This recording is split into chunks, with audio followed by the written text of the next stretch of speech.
Welcome to another episode of This Is Why I Don't Vote, a podcast, your safe space to discuss sports, politics, social issues, and even religion, where we will take it all very seriously, but not too seriously. Season 3, Episode 31. One Aaron Rodgers blows out his Achilles tendon and his career ends in a whimper. Love him or hate him, that's a disappointing end to a storied career. And does Doom, the original Doom video game from 1993, does this storied video game have any reflection on the current state of political affairs, namely the impeachment procedure that is granted to the House of Representatives of the United States federal government? Yes, dear listener, yes it does. Let us explore as much. Thank you to all of my loyal listeners. I do appreciate your time, your energy. Please like, subscribe, 5-star, write a review, thumbs up, spread to the peoples far and wide. This Is Why I Don't Vote podcast is on Patreon. If you like what you hear, please consider supporting. Act 1 Aaron Rodgers' career ends with a whimper. It's a sad ending for one Aaron Rodgers.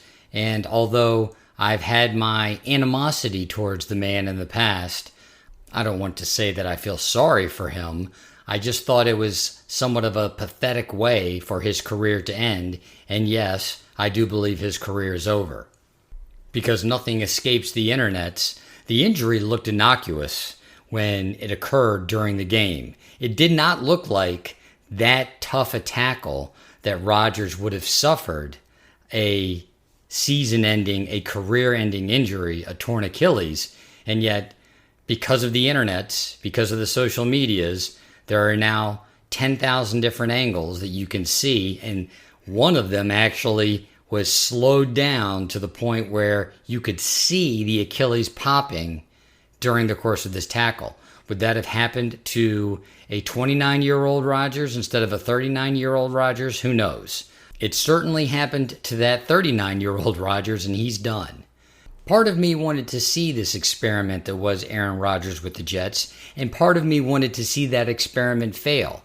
And that is still a part of my sports fandom, still a part of maybe this egoic sports fandom where I'm holding on to these ancient and yet irrelevant sports rivalries, these animosities, these dislikes that are strangely as important a part of being a sports fan as the affiliation, the fealty, and I use that word intentionally, the fealty that we often feel towards these teams and these coaches and these players.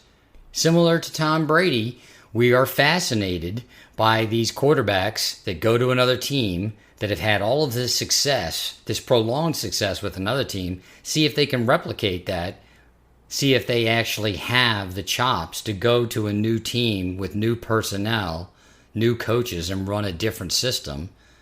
Tom Brady did do it, although many people would like to say effectively. I would put Tom Brady in the Peyton Manning camp when he won his second Super Bowl with the Broncos. Manning did just enough to win. He often, because of the strength of the defense that he had on that team, he didn't have to do but so much.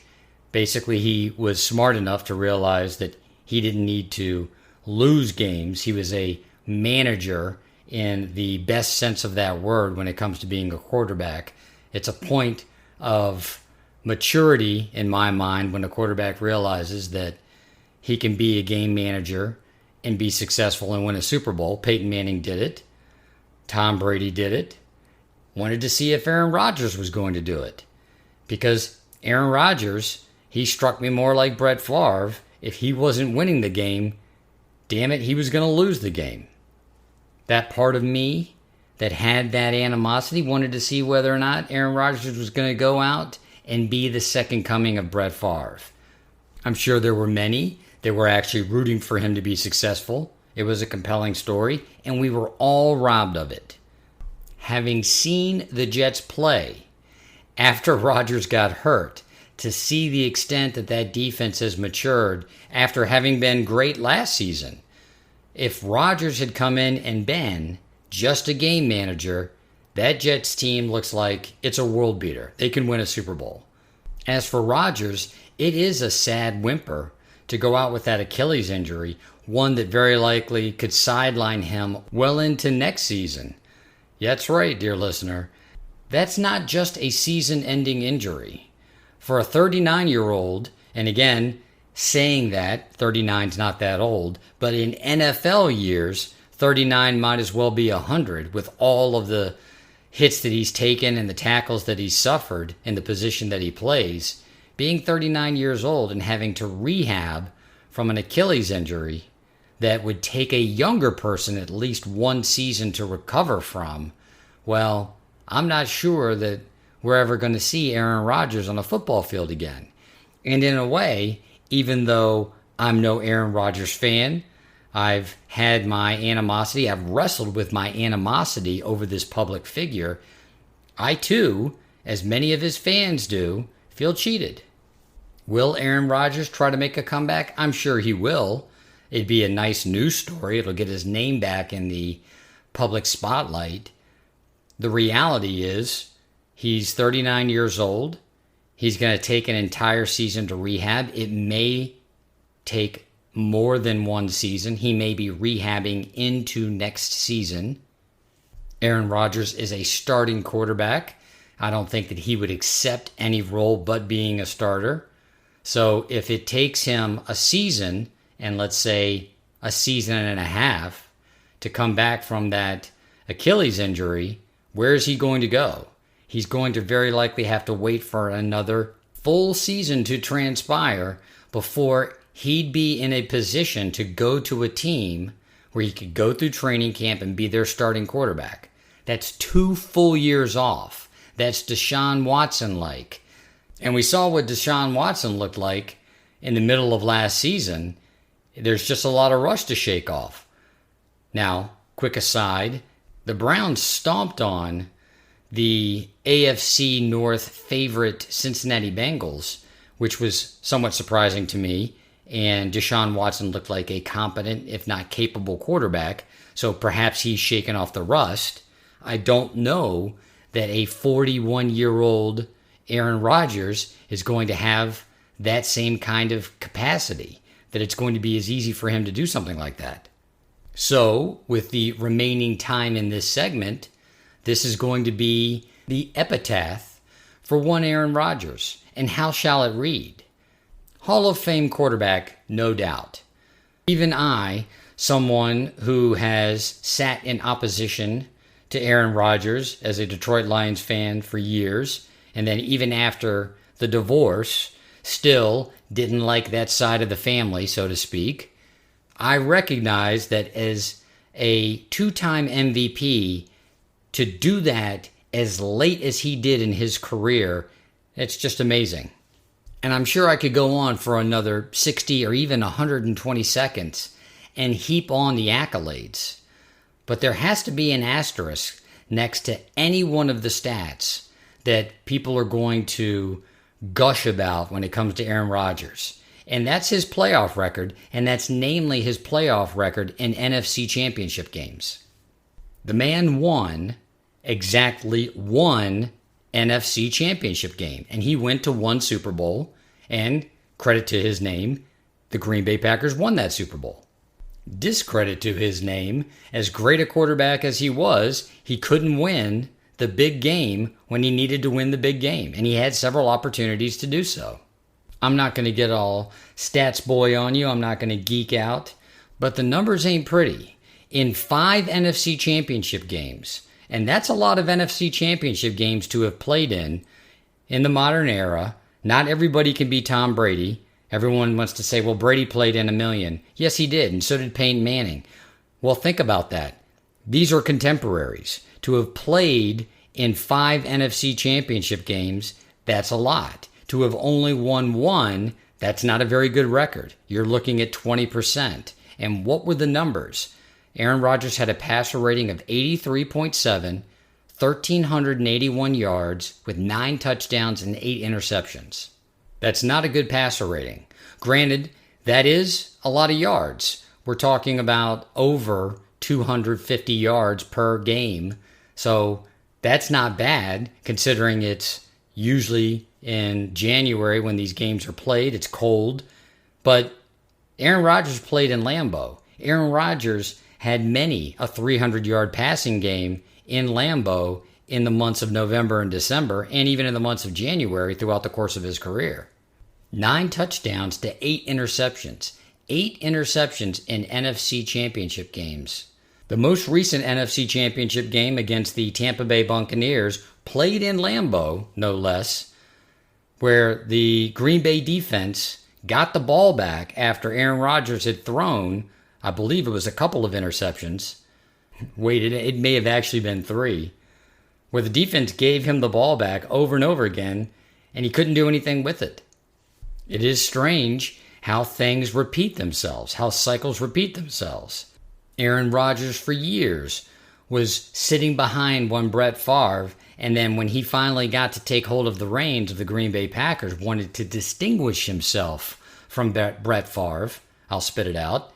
And yet, when you look at the records, when you look at the stats, he has a very similar career to one Brett Favre. Granted, Favre won a Super Bowl as well. Favre went 2-3 in 5 NFC Championship games. Favre threw 9 touchdowns and 7 interceptions. He had a passer rating of 83.7 and a total of 1,367 yards. Did you hear the stats that I just read off for Aaron Rodgers? Eerily similar. Now, as a former Detroit Lions fan, I know that anyone in the state of Michigan would have killed to have someone like that on their team for even 3 or 4 seasons. One man's trash is another man's treasure. But for all the stats, I don't believe that Aaron Rodgers was the consummate winner in crunch time when it came down to it. And frankly, that is the true mark of greatness in sport, if not in life. Aaron Rodgers will no doubt sail off into the sunset. There are a million opportunities for him in sports broadcasting, in media. He will not hurt for money or attention. And like so many other great athletes whose swan song was ended too soon, we will likely forget that this is how the chapter ended. In the moment, though, while it's still fresh, I believe we all, whether we were looking at it through the lens of a lover or a hater, we all feel cheated out of that last chapter. Act 2 Cyber Demon versus the Spider Demon. Earlier this year, I made comment about the fact that partisanship was now politicizing the impeachment mechanism that is available to the House of Representatives, thus allowing them to put the Senate in a position where they have to vote on, for all intents and purposes, putting the President of the United States on trial. What was interesting about that entire scenario was it was predicted, not by me. Yes, I like to consider myself prescient and a astute student of politics. No, it was by one of my professors at the University of Tennessee who warned that by politicizing the mechanism of impeachment, that it would become more and more popularized as part of the consciousness of politics in the future, that more and more presidents would be impeached, and that would thus lessen the significance or reduce the significance of an actual impeachment procedure. Now, this discussion was had around the impeachment of one William Clinton, and that was a controversial topic at the time, whether or not what Bill Clinton did, which is essentially lie about what happened with Monica Lewinsky, whether or not that warranted impeachment. I'm not here to debate yes or no whether or not that was warranted. I'm not even here to discuss the impeachment of Donald Trump, the impeachment of potentially Joe Biden, which has now become a 24, 48-hour news cycle story that Kevin McCarthy, the House Speaker, is considering some sort of impeachment article. I'm here to examine my own take on impeachment and on my reluctance to speak to politics on the podcast, at least over the course of the last 3 to 6 months. First and foremost, Politics today bores me. It is such a spectacle and it is such empty calories. There's no substance to the coverage in the 24-hour news cycle on the mainstream media, the legacy media. I don't know that you even get really anything of substance on the alternative media because the stories cycle through so fast. Look it up on the Google. It is a literal dog and pony show. One of the things that came through me this week was whether or not that dog and pony show is actually serving some sort of broader, some sort of deeper purpose. And that broader or deeper purpose is leading us to a better place, not only in our political life, but in our social lives, maybe even in our relationship with government. And if you look at this entire situation from below instead of above, I was sitting in judgment and I was frustrated with my own judgment, being in a state of judgment. So I said, I'm just not going to pay attention. And that's what most people do. We turn off. It so disgusts us that we want to turn it off because we don't want to have to judge what is nothing more than a literal dog and pony show. Well, that capacity as human beings to turn off what is the political landscape, and by the way, we're very lucky that we get to do that and still enjoy all of the things that come along with living in the United States of America. What if this dog and pony show is actually keeping the balance of power intact so that we can continue to ignore the dog and pony show and it won't degenerate into some totalitarian or autocratic state as you see all over the world even today? Now, one thing I will maintain is the political parties are the same. They are, for all intents and purposes, yes, I know I used that earlier in the segment, for all intents and purposes, the same. There is no difference really between Republicans and Democrats when it comes right down to it. Whatever difference you might be able to identify is a surface difference. It's those things that keeps us at one another's throats, but substantively, they're the same exact party. In order to maintain that balance of power, the parties will pick at one another over the things that each party does. Each member of Congress does, each member of the Senate does, political campaigns, they are all the same. When one party does it, it's justified. When the other party does it, it's a crime. Can there be some greater balance, some greater purpose to this duality between these so-called parties, between these so-called polar opposites, that is serving a higher purpose? Well, let me give you a little analogy, dear listener, that I think might help illustrate where I see this balance of power between the political parties, which, as I just said, substantively, no different. Any difference is surface level only. It's appearance only. We can't trust anyone in a den of thieves. But we can, and I mean to use the word but intentionally, but we can remove ourselves from the den of thieves and allow what happens inside a den of thieves to maintain this balance of power. It's a king of the hill scenario. Once you actually knock everyone off and are the king of the hill, in many other countries, in many other political systems, you might be able to grab hold of power and stay there. In this political system, you being king of the hill is temporary. It's only a matter of time before someone knocks you off. And I'll say that about all of these lifers in Congress, in the House of Representatives, and in the Senate. You need a lifer on one side of the so-called political spectrum in order to counterbalance a lifer on the other side of the spectrum. Now again, substantively, are they any different? No. There are these moments in time, though, where all of the forces align and something counter to the will of the American people is being contemplated legislatively. You need these lifers to counterbalance one another. Now let's explore that counterbalance in a video game that I played probably altogether too often when I was a freshman, sophomore in college, and this video game was called Doom. Do you remember the video game Doom? It was a first-person shooter that came out in the year of our Lord, 1993. Now, I don't remember the entire storyline of Doom. I believe it takes place on Mars. You go in, you're some kind of 21st, 22nd, 23rd century Marine, and you basically end up shooting a bunch of demons. What was interesting about the game, it was probably one of the first-person shooter games that one could play. It involved very graphic, very sinister stories. The gameplay was very violent.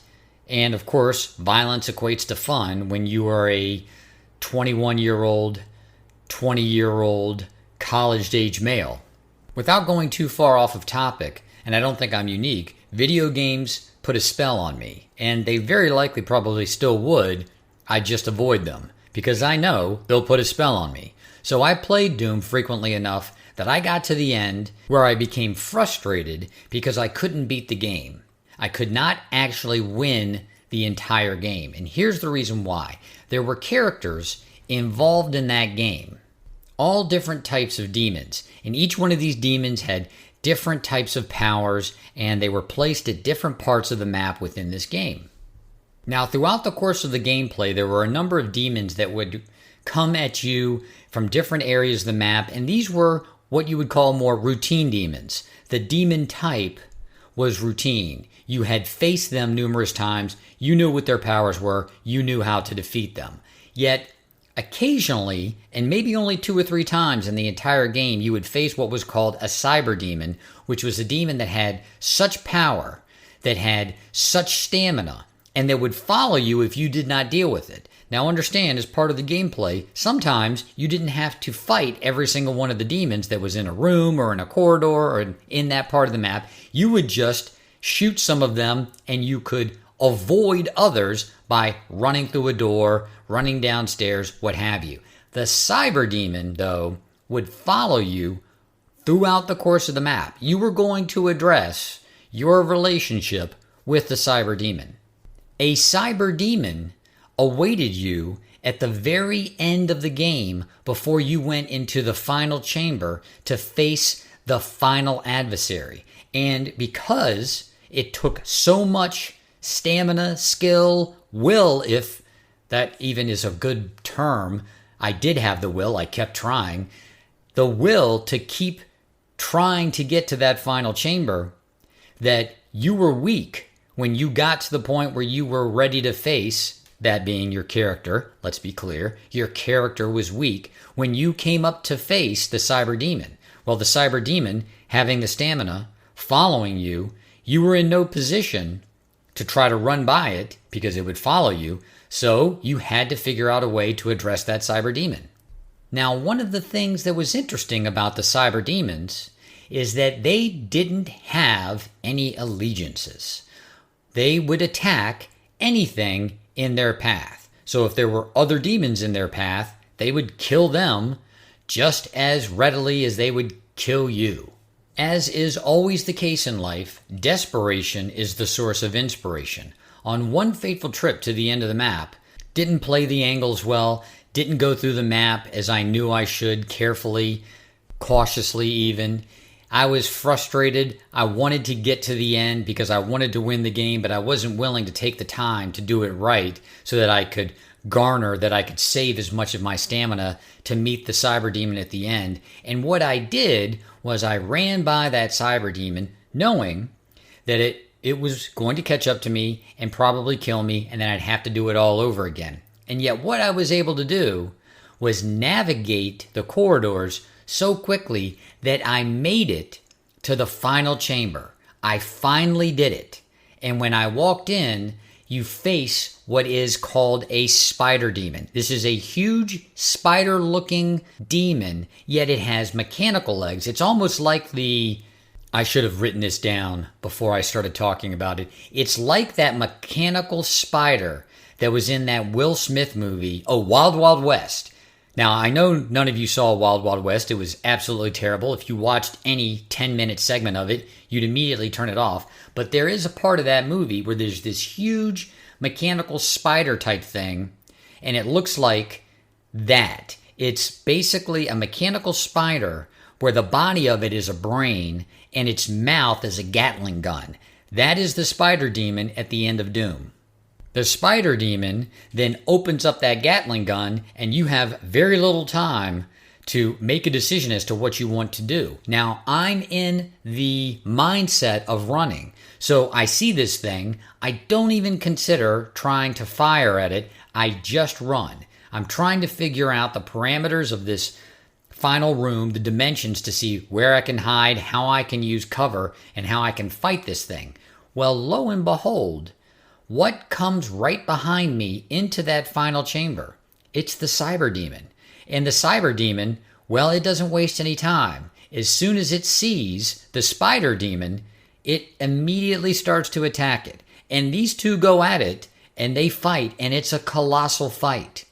In the meantime, I'm able to then heal up, use a med pack, wait, and see how the fight actually plays out.